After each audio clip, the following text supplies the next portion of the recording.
ఉత్తరాంధ్ర నుంచి పల్నాడు జిల్లా వరకు ఎక్కడ చూసినా నేషనల్ హైవేపై పశువుల అక్రమ రవాణా జరుగుతూనే ఉంటుంది. చూసి చూడనట్టు పోలీసులు వ్యవహరిస్తూ ఉంటారు, మధ్యలో కమిషన్దారులు ఉంటారు, పాసింగ్ పేర్లతో డబ్బులు వసూలు చేస్తున్నటువంటి ఉంటారు. ఇది రోజు రోజుకి ఒక మాఫియాగా తయారైపోయినటువంటిది అయితే ఉంది. ఇప్పుడు ముఖ్యంగా ఈ అక్రమ పశువుల రవాణా నుంచి రైతులు కూడా సంతల్లో లైసెన్స్ తీసుకుని కొనుగోలు చేసి అమ్ముతున్నటువంటి రైతులను కూడా డబ్బులు ఇవ్వకపోతే కదలనివ్వకుండా కేసులు పెట్టిస్తున్నారని అనకాపల్లి జిల్లా ఎస్పీకి ఫిర్యాదు చేయడానికి విజయనగరం నుంచి కొంతమంది అయితే వచ్చారు. వీళ్ళనే కాదు, పశువులను తీసుకెళ్తున్నటువంటి డ్రైవర్లు సైతం ఎక్కడికక్కడ దాడులు చేసి కొట్టి బెదిరిస్తున్నారనేది ప్రధానమైనటువంటి ఆరోపణ. ఇక్కడ మనం చూస్తే వీళ్ళు అంటే అనకాపల్లి జిల్లా ఎస్పీకి ఫిర్యాదు చేయడానికి వచ్చినటువంటి విజయనగరం జిల్లాకు సంబంధించినటువంటి వ్యక్తులు అసలు పశువుల అక్రమ రవాణాకి అదేవిధంగా ఈ రైతు వారీగా మార్కెట్లో కొనుగోలు చేసి అమ్మకం చేస్తున్నటువంటి వాళ్ళకి వీళ్ళకి ఉన్నటువంటి సంబంధం ఏంటి అనేది ఒక విధంగా చెప్పాలంటే వీళ్ళని అడిగి మనం తెలుసుకోవాలి. ఎందుకంటే ఇచ్చినటువంటి ఆ కంప్లైంట్ కూడా అనకాపల్లి జిల్లా సూపరింటెండెంట్కి ఒక లేఖ రాస్తూ 3వ తేదీన వీళ్ళ మీద దాడి చేసి ఏ విధంగా డబ్బులు వసూలు చేస్తున్నారు అనే దాన్ని ఒక ప్రత్యక్ష నిదర్శనంగా చెప్తున్నటువంటిది అయితే ఉంది. అసలు అడుగుదాం, మీ పేరేంటండి? నా పేరు గొల్లబాబు అండి. విజయనగరం జిల్లా అండి మాది, చీపురుపల్లి మండలం.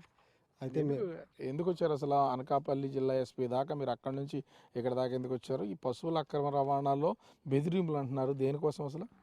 మాకు ఎస్పీ గారికి కంప్లైంట్ ఇవ్వడానికి వచ్చాము సార్. మేము ఎందుకు ఇవ్వడానికి వచ్చామంటే కంప్లైంట్, మేము పార్వతీపురం, మానాపురం, అలమండ మేము పాడి పశువులు కొనుక్కుంటాం సార్. ఒక బుల్లారకు వచ్చి 2 జతలు ఎడ్లు అలాగే ఎక్కించుకుంటాం సార్. ఎక్కించుకొని మేము మా తుని లేకపోతే హనుమాన్ జంక్షన్, కోసూరు ఆ సైడ్ తీసుకెళ్ళి మేము కొంత లాభానికి ఎంతో 2,000కో 3,000కో 4,000కో లాభానికి అమ్ముకుందాం సార్.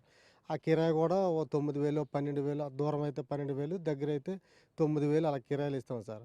వాళ్ళకి కూడా ఏం మిగలలేదంట. అయితే ఆ కిరాయి ఇచ్చిన తరంలో ఇప్పుడు మేము వస్తాం కదా, దారిలో వచ్చేటప్పుడు కొంతమంది ఒక 10 మంది దాకా వచ్చి మా బండి ఆఫ్ చేసి తాళాలు లాక్కొని డ్రైవర్ని కొట్టడం, మీరు డబ్బులు కట్టండి, 7,500 కట్టండి, లేకపోతే మీ బండి సీల్ చేస్తాం మా కట్టకపోతే. దేనికి కట్టాలి 7,500? ఎవరికి కట్టాలి? వచ్చినటువంటి వాళ్ళు ఎవరు అసలు? మాకు పాసింగ్ అని అంటారండి. అది పాసింగ్ అంటే ఏంటో మాకు తెలియదు సార్. మీరు ఇప్పుడు ఆ డబ్బులు కానీ కట్టకపోతే మేము ఎదరెళ్ళేసరి ఏదో బండిలో మట్టు మాత్రం ఏదో స్టేషన్లో మట్టు మాత్రం మేము బండి పట్టించేస్తాం, మీ బండి కేసు కట్టించేస్తాము అని చెప్తాను సార్. లేదు సార్, మాకు అవన్నీ తెలియవండి, మీరు మా బండి కట్టించేస్తాం మాత్రం మీకు దేనికి ఇవ్వాలి సార్, మీరు ఎవరి తాలూకండి, ఏ డిపార్ట్మెంట్ అని అంటే రాజమండ్రి బాబు జంక్షన్ అంటారండి, లేకపోతే రాజమండ్రి నవీన్ అంటారండి, అదే నాని అంటారండి, లేకపోతే తుని నవీన్ అంటారండి. ఇలా పెద్ద పెద్దోళ్ళ పేరు చెప్తారండి. మరి హోమ్ మినిస్టర్ గారు గణేష్ పేరు చెప్తారండి. హోమ్ మినిస్టర్ పియాట్ అండి అతను ఎవరో మాకు వీళ్ళు ఎవరో మాకు తెలియదు. మొత్తానికి వాళ్ళు అలా చెప్తారండి.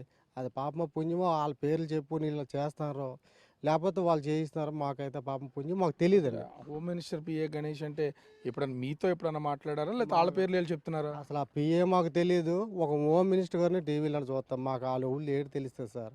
మేము ఇలాగేదో పొట్టకోటు గురించి మేము ఇలాగ వ్యాపారాలు చేసుకుని ఇది చేస్తున్నాం సార్.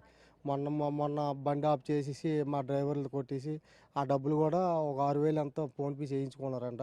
అంటే మీ దగ్గర నుంచి డబ్బులు వసూలు చేశారా? డబ్బులు వసూలు చేశారట అండి. ఆ ఫోన్పే చేయించుకున్నారంట. ఆ తర్వాత ఒక 1,500 ఎంతో క్యాష్ తీసుకున్నారట అండి. 7,500 తీసుకున్నారట సార్. 4 అంటే ఎప్పుడు మీ వెహికల్స్ ఎప్పుడు వెళ్ళినా కూడా ఇదే పరిస్థితి, ఇలాగే డబ్బులు వసూలు చేస్తున్నారా?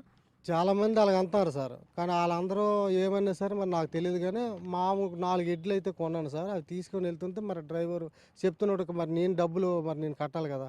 ఆ డ్రైవర్ నాకు ఎందుకు ఇలాగ అయ్యిందని అంటే, ఆ డ్రైవర్ నన్ను కొట్టారు, ఇలా తిట్టారు, ఇగో ఫోన్పే చేశాను పలానా ఇలా చేశాను అలా చేశాను చెప్తారండి. అంటే ఎవరు అసలు మిమ్మల్ని మీ మీద దాడి చేసిన వాళ్ళు ఎవరు, ఎలా వస్తున్నారు, బైకుల్లోనా కారుల్లోనా వచ్చి మిమ్మల్ని నేరుగా ఆపుతున్నారా పోలీసులాగా ఏంటి అసలు?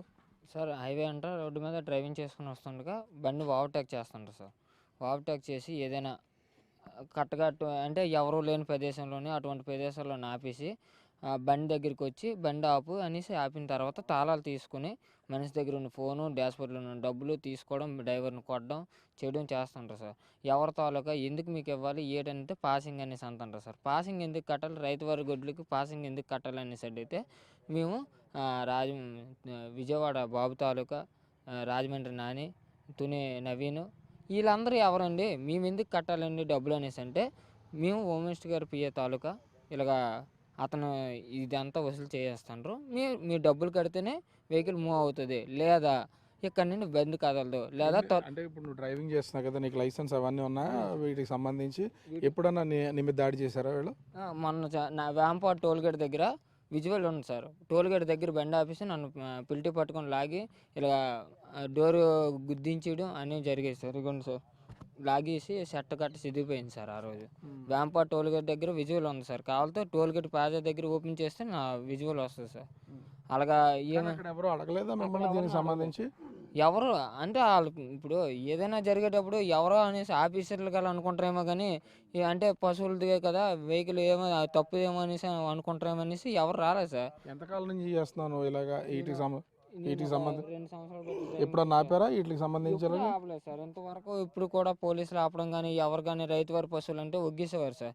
ఇప్పుడు ఏమంటే వీళ్ళు దందా, మాది దందా, మేము చేస్తున్నాం, మాకు డబ్బులు కడితేనే వెహికల్ కదులుతాయి, లేదు అంటే కదలవు అనేసి తదుపరి పోలీస్ స్టేషన్లోకి డబ్బులు ఏమో మీరు నచ్చింది చేసుకోండి అనేసి అంటే ఇలా కొట్టేసి తాళాలో పట్టుకెళ్ళిపోయిన తర్వాత తదుపరి పోలీస్ స్టేషన్లో రిపోర్ట్ ఇచ్చి వాళ్ళు రప్పించి వీళ్ళు అక్రమంగా కటింగ్కి తీసుకెళ్తాండ్రు, దీనికి తీసుకెళ్తాండ్రు అని చెప్పించి కేసు నమోదు చేసి బండి సీజ్ చేయించి డ్రైవర్ని స్టేషన్లో పెట్టేస్తాండ్రు సార్. అంటే మీకు సంబంధించి ఎప్పుడన్నా అసలు మిమ్మల్ని ఎవరైనా ఆపారా ఇలా? అంటే మీ వెహికల్లో, బొలెరో వెహికల్లో కానీ పశువులు కానీ తీసుకెళ్తున్నప్పుడు ఎప్పుడైనా ఆపారా? సార్ నర్సీపట్నం అడ్డు రోడ్లో ఆపారు సార్. ఎందుకు ఆపుతున్నారు అంటే నవీన్ పాసింగ్ కట్టాలి, ఇక్కడ కట్టకపోతే బండి కదలలేవను అని 3 సార్లు వేసుకెళ్తాను సార్. నక్బిల్ టోల్ గేట్ కూడా ఆపించి బండి తాళాలు తీసుకోరు సార్. 2 కార్లు వచ్చి 999 బండితో వచ్చి తాళాలు లాగేసుకొని కాలు వేలు అట్టుకున్నా బండి ఆగలేదు సార్. అసలు వాళ్ళు ఎవరు అసలు? అంటే 999 అయితే బండి నెంబర్ చెప్తున్నారు కదా, ఆ బండి అసలు ఎవరిది ఏంటి అసలు ఏమైనా తెలుసా మీకు? ఆ వచ్చిన వాళ్ళు ఎవరైనా కలిసా ఎప్పుడైనా గుర్తుపడతా అట్లాంటిది ఏమైనా ఉందా? సార్ వాళ్ళు జంక్షన్ బాబు తాలూకా అంటున్నారు సార్, రాజమండ్రి నాని అంటున్నారు, తుని నవీన్ తాలూకా మీరు ఇక్కడ ఇవ్వకపోతే, పాసింగ్ ఇవ్వకపోతే మిమ్మల్ని ఇక్కడ లోపు నెట్టించేస్తాం అని అంటారు సార్. హోమ్ మినిస్టర్ గణేష్ ఆపమని, అది పిఏ గణేష్ ఆపమని అని చెప్తాను సార్. సో మనం ఒక్కసారి దీన్ని పరిశీలించి చూస్తే వీళ్ళకి సంబంధించి ప్రతి ఒక్కటే కూడా అంటే ఆ రోడ్డు మీద వెళ్తున్నటువంటి వెహికల్స్ అన్నింటినీ ఖచ్చితంగా ఆపి టోల్ గేట్ వసూలు చేసినట్టు ఈ పాసింగ్ పేరుతో ఒక్కొక్కరి దగ్గర, రైతువారి దగ్గర కూడా వసూళ్ల పరం అయితే కొనసాగుతున్నటువంటి పరిస్థితి కనిపిస్తుంది. దీనికి భయపడిపోతున్నటువంటి రైతులు ఇప్పుడు అనకాపల్లి జిల్లా ఎస్పీకి ఫిర్యాదు చేయడానికి వచ్చినటువంటి పరిస్థితి కనిపిస్తుంది. మరి హోమ్ మినిస్టర్ పిఏ పేరు మీద దీని మీద అయితే ఆరోపణలు వస్తున్నాయి. అసలు దీనికి అతనికి ఎంతవరకు సంబంధం ఉందనేది తెలియకపోయినా కూడా ముఖ్యంగా చూసి అతని పేరు మీద ఈ దందా కొనసాగుతున్నటువంటి నేపథ్యంలో రైతులు, డ్రైవర్లు కూడా భయపడిపోతున్నటువంటి పరిస్థితి కనిపిస్తుంది. కెమెరామెన్ రాముతో రాజు, బిగ్ టీవీ, అనకాపల్లి జిల్లా.